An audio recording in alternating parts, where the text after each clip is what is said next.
და მაყურებელს ვეტყვი, რომ აუცილებლად დარჩეს ჩვენთან ერთად, იმიტომ რომ ის საკითხი, რომელზეც ვისაუბრებ, მე დარწმუნებული ვარ, ბევრი ახალგაზრდას ყურადღებას აუცილებლად მიიპყრობს. მიწერე წერილი მომავალ თაობებს სამყაროზე, რომელსაც იმედი გაქვს, ისინი მემკვიდრეობით მიიღებენ. გიფიქრიათ, როგორი იქნებოდა თქვენ წერილის შინაარსის ზემოთხსენებულ თემასთან მიმართებაში. სწორედ ამ შინაარსის იქნება 2024 წლის საკონკურსო თემა, რომელსაც ყველა ქვეყნისთვის მსოფლიოს საფოსტო კავშირი ადგენს და რომელიც საქართველოს პოსტის ორგანიზებითა და საქართველოს განათლებისა და მეცნიერების სამინისტროს მხარდაჭერით წელს მე-11-ად გაიმართება. დღეს ძალიან საინტერესო საერთაშორისო საკონკურსო პროგრამის შესახებ გიყვებით. ქვეყნებში გეტყვით, რომ გამოვლენილი გამარჯვებულების შეჯიბრს საერთაშორისო მასშტაბით განაგრძობენ, ხოლო დაჯილდოების ცერემონია 2024 წლის 9 ოქტომბერს შვეიცარიაში შედგება და თუ თქვენც ფიქრობთ, რომ გაქვთ საჭირო გზავნილი მომავალი თაობისთვის და რაც მთავარია სურვილი ჩაერთოთ აღნიშნულ კონკურსში, მაშინ აუცილებლად შემოგვიერთდით, როგორ უნდა მოვახდინოთ უკვე ნამუშევარში წერილის ფორმის დაცვა და რა ეტაპების გავლა არის საჭირო საერთაშორისო ასპარეზამდე.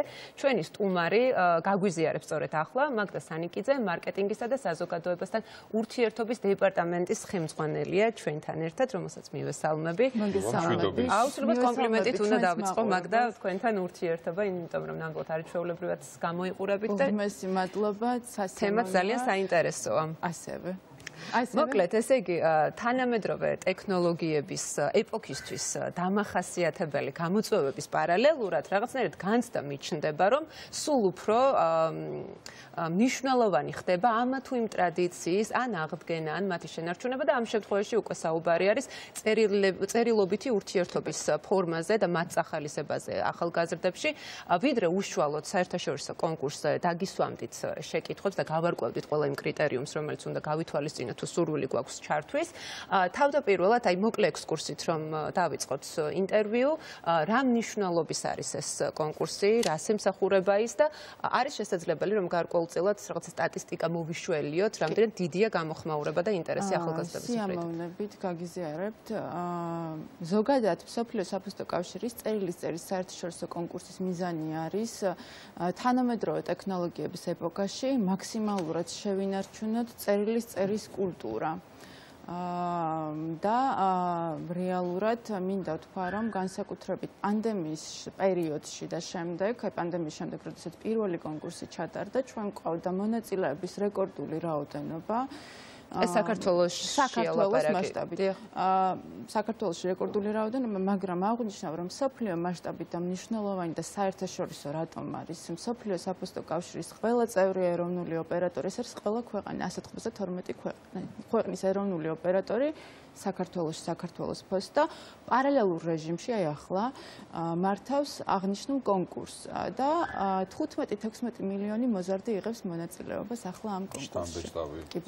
ნამდვილად, როგორც უკვე აღნიშნე, მსოფლიო საფოსტო კავშირის საერთაშორისო კონკურსში საქართველოს მონაწილეობა მიღებული აქვს, თუმცა ის მე-11-ად მიიღებს ამ ეტაპზე მონაწილეობას. გამოცდილება არის საკმაოდ ესეთი მრავალწლიანი, თუმცა შეგვიძლია შევაფასოთ, რამდენად პოზიტიურია ეს გამოცდილება, იგივე წერილის წერის კულტურა რამდენად არსებობს საქართველოს პირობებში, ახალგაზრდებს რამდენად აქვთ ეს კულტურა და იგივე რამდენად მაღალ თამასს ასდებენ ისინი ამ მხრივ. კი ბატონო, სიამოვნებით გეტყვით. თუ გავითვალისწინებთ იმ ფაქტს, რომ საქართველოში უკვე მე-11-ად ტარდება, როდესაც მსოფლიო მასშტაბით ტარდება 53-ად და მონაწილეების რაოდენობა ყოველ წელს უფრო და უფრო მეტია, წელს მაგალითად ველოდებით უფრო მეტ რაოდენობას და მნიშვნელოვანი არის, რომ ვერ გამოვყოფ ვერც დედაქალაქს და ვერც რომელიმე რეგიონს. აბსოლუტურად ჩართულია. მაღალმთიანი აჭარა წინა წლის გამარჯვებული მაგალითად სვანეთიდან იყო. ყველა რეგიონი იღებს მონაწილეობას. აღნიშნულში რომ მაქსიმალურად გავავრცელოთ ინფორმაცია გვეხმარება, რა თქმა უნდა, მხარს გვიჭერს განათლების სამინისტრო, რომელიც უზრუნველყოფს, რომ სკოლებში გავრცელდეს აღნიშნული ინფორმაცია და ფაქტია, რომ წერილის კულტურის პოპულარიზაციას ასე თუ ისე ვცდილობთ, რომ მოვახდინოთ და გამოგდის, იმიტომ რომ როდესაც ვუყურებთ, რომ რაოდენობა მონაწილეების იზრდება, ეს იმას ნიშნავს, რომ ინტერესიც დიდია. დარწმუნებული ვარ, პირველ წელს და მე-11 წელს შორის ძალიან დიდი სხვაობა იქნება მონაწილეთა რაოდენობის. ძალიან. ანუ ესე იგი კონკურენტ უნარიანები ამ მხრივაც ყოველთვის ნიჭიერები ვართ ქართველები, ხო არის? ასევე აუცილებლად ვიტყვი, რომ ძალიან ხშირად მოგვართავენ და გვეკითხებიან, რატომ არის ასაკობრივი ზღვარი დადგენილი და რატომ მაინდა ხო, აი ეს უთხრათ აუცილებლად, ხო, რომ ყველა ასაკობრივ ჯგუფს არ აქვს მონაწილეობის შესაძლებლობა. ეს არის მოზარდებზე არის აქცენტი გაკეთებული 9-დან 15 წლამდე ასაკობრივ ზღვარს როგორც თემატიკას ადგენს მსოფლიო საფოსტო კავშირი, შესაბამისად ჩვენ აღნიშნულში ვერ ვიღებთ მონაწილეობას და ვერ ვცვლით ამ თუმცა ძალიან დიდი არის მოთხოვნა ასევე რაც არ უნდა გასაკვირი იყოს თინეიჯერების მხრიდან 17-18 ასაკის სკოლის ბავშვებს სურვილი აქვთ რომ მონაწილეობა მიიღონ. მე მგონი ჩვენ ძალიან ბევრს მოუყვებოდით ჩვენი შვილების თაობას რომ გქონდეს ამის საშუალება და იმედია რომ ჩვენ ასაკობრივ ზღვარსაც მიაღწევს ძალიან მალე და ჩვენც გვექნება საშუალება ჩართვის. მოდი უშუალოდ ხო კონკურსზე გადავიდეთ უკვე ხო? იმიტომ რომ ჩვენ უკვე აღვნიშნეთ რომ ასაკობრივი ჯგუფი არის შეზღუდული, თუმცა ალბათ არსებობს გარკვეული ეტაპები, რომელიც მნიშვნელოვანია რომ გავიაროთ და ერთგვარი რაღაცა რეკომენდაცია თუ შეგვიძლია მიუცეთ მაყურებელს თვითონ ეს წერილის ფორმის შინაარსი როგორი უნდა იყოს და რა უნდა გაითვალისწინოს ხო ბუნებრივია ყველას არ აქვს ხო გამოცდილება იგივე წერილის წერის თვალსაზრისით. ესე იგი აღნიშნავ რომ საქართველოში ჩვენ წერილების მიღება დავიწყეთ და ვაგრძელებთ 5 აპრილამდე. როგორი არის ზოგადად კრიტერიუმები, რა თქმა უნდა ყველაფერს სამწუხაროდ დრო არ მომცემს საშუალებას რომ ჩამოვთვალო და ამიტომ მე ვეტყვი მაყურებელს რომ ეწვიეს ჩვენს ოფიციალურ ვებგვერდს სიახლეების ველში იხილავს ყველა კრიტერიუმს გვერდის მისამართი თუ შეიძლება კი ბატონო GPOST.G მაგრამ მნიშვნელოვანი არის აი რამოდენიმე ძალიან მნიშვნელოვანი რეკომენდაცია არის, რა თქმა უნდა, წერილის წერის ფორმა უნდა იყოს შენარჩუნებული, აუცილებლად წერილში უნდა ჩანდეს, ვინ არის გამგზავნი და ვინ არის ადრესატი, აუცილებლად თემატიკას უნდა შეესაბამებოდეს წერილი. ძალიან მნიშვნელოვანია, რომ წერილს აუცილებლად მოზარდი წერდეს. ჩვენ გქონდა შემთხვევა და ძალიან კომპეტენტური ჟიური ადგენს არჩევს გამარჯვებულს და ყოველთვის ნათელია, როდესაც მშობლის მიერ არის შესრულებული. როგორ ხდება ამის გადამოწმება, ვთქვათ, ვინმე ჩაერია თუ არა ამ წერილს. ისიც რა, აი, იმდენად კომპეტენტური ჟიური არის აღნიშნული მიმართულებით ჩვენგან დამოუკიდებლად, რომ ძალაუნებურად ეს ადამიანები ამას ხდებიან გამოცდილება, რა თქმა უნდა. 40 წლის ადამიანი ერთი ენით წერდეს და საუბრობს. კი, თავისთავად. ესე იგი, ძალიან მნიშვნელოვანია, როდესაც ელექტრონულად გვიგზავნიან წერილს, გამოგვიგზავნონ დედანიც. ელექტრონული წერილის მიღებიდან 5 დღის ვადაში ნებისმიერ სერვის ცენტრში ან საქართველოს მასშტაბით ნებისმიერ საფოსტო ყუთში შეიძლება ჩააგდონ წერილი. წერილი შეიძლება იყოს შესრულებული რა თქმა უნდა ქართულ ენაზე, ინგლისური, ესპანური, ფრანგული, არაბული და ასე შემდეგ. დიდი ჩამონათვალი არის. ველით 5 აპრილამდე წერილებს და დარწმუნებული ვარ, რომ გამოხმაურება დიდი იქნება.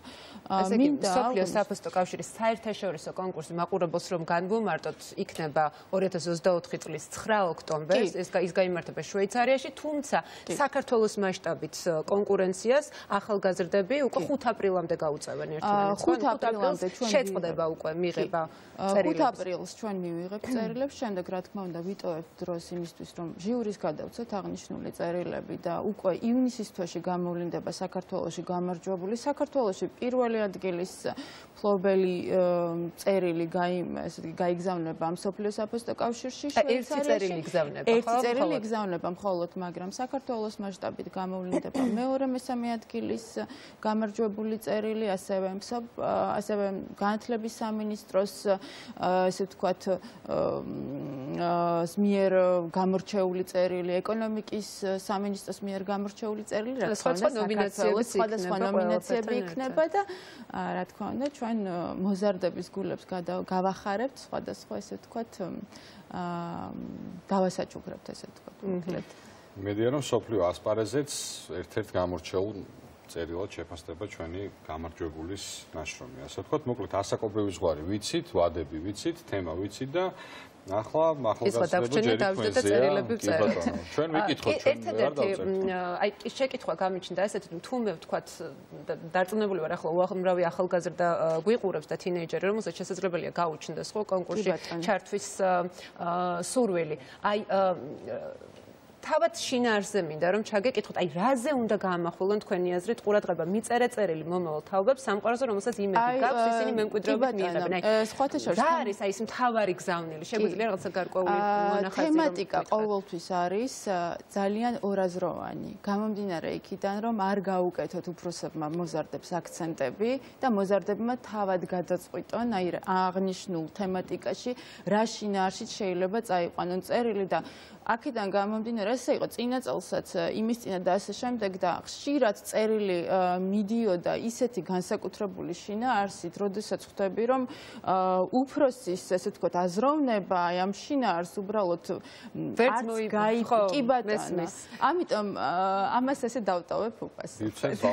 მივცეთ კი ბატონო ბავშვებს. ესე იგი მე პირველ რიგში ყველას წარმატება მინდა ვუსურვო ჩვენი ქვეყნის მასშტაბით და დარწმუნებული ვარ რომ საერთაშორისო ასპარეზზეც ამჯერად უკვე როდესაც შვეიცარიის ფარგლებში შედგება საერთაშორისო კონკურსი, იქაც კონკურენციას გაუწევთ უკვე სხვა რიგ მრავალი ქვეყნის წარმომადგენელს.